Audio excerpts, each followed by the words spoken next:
Iba lang talaga yung kutob ko eh. Pero sir, malayo na tagpuan. Sa ibang lugar din, yung bangkay ni Gregory. Di po sila magkasama ni Albert. Meron din akong source sinasabi na nakauwi pa nga tong si Albert. Pero duguan.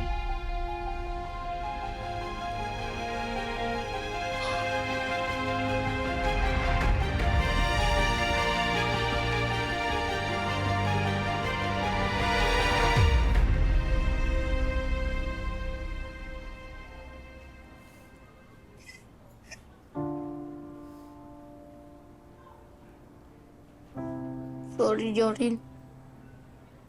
Sorry sa tatay mo. Pareho na tayo ulila sa tatay.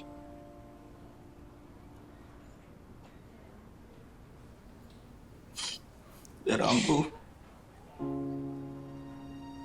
At dami ko pa namang plano kasama ang daddy ko. Pero mukhang di na matutuloy.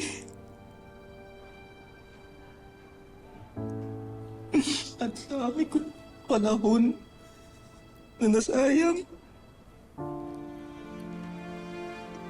Sana dati ko ba siya pinatawad, Kuya Rambo?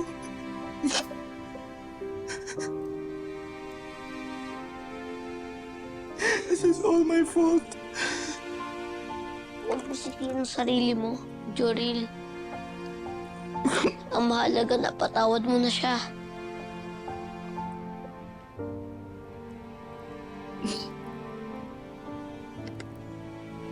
Pero Kuya Rambo, bakit?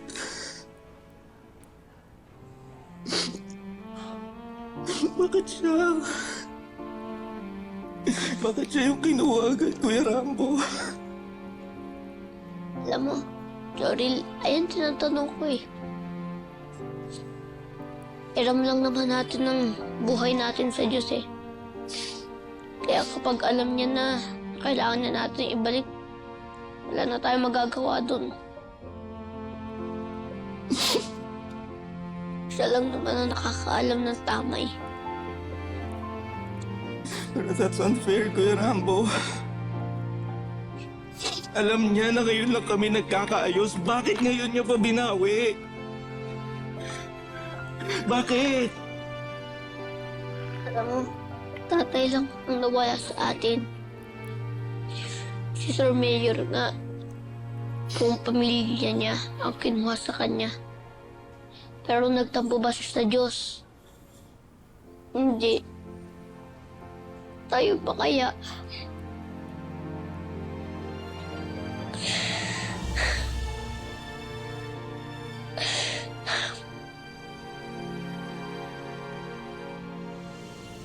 Ilan ang tama ng baril ng anak? Inambush ba siya? Walang tama sa sakyan niya. Katawan niya may tak. Ayop ang gumawa nito. Pagbabayarin ko siya. Rigor! Gob. Hanapin mo kung sino pumatay sa anak ko. Dalhin mo sa akin yung bala. Dahil gusto kong makasiguro na tama yung kutob ko. Let's go.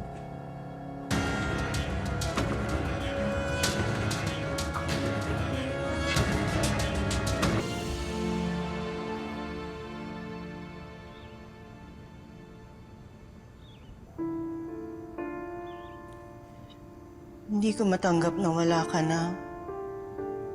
Bakit ngayon pa kung kailan naging maayos na yung relasyon natin ni Joril? Bakit, Albert?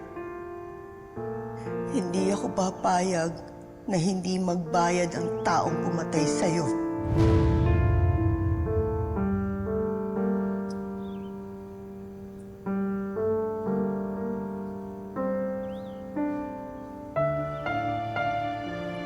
Kaya, si Kuya Rambo nga po. Magandang araw po, Gob. Nakikiramay po ako at ang pamilya ko sa pagkawala po ni Sir Albert. Salamat namin. Alam ko po na masakit po mawalan ng pa kayo sa buhay. Pero, kailangan niyo po maging matatag, Gob. Salamat. Alam ko may pinagdadaanan ka rin, Rambo. Salamat po. Gob, doon po muna ako.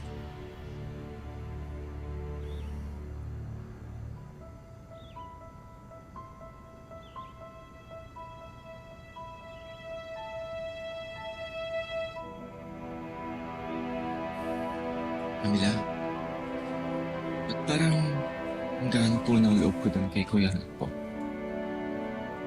Maniwala doon. Yan talaga ang politiko.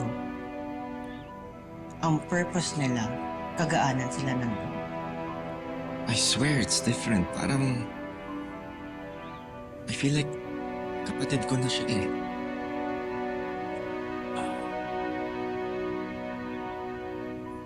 Don't you ever entertain that thought. Dahil hindi naman kayo magkapatid na Rambo.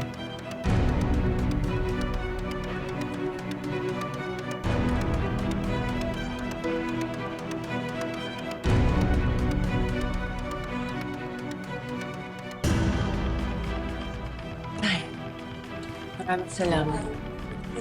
Sige, maupo kayo. Sayang, Albert. Makakasama mo na sana ang dalawang mong anak. Napurnada pa.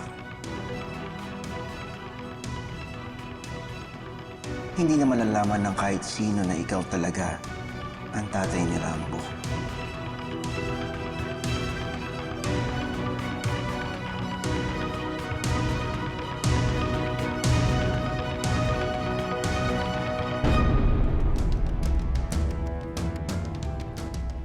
Sir, nakuha ko na po.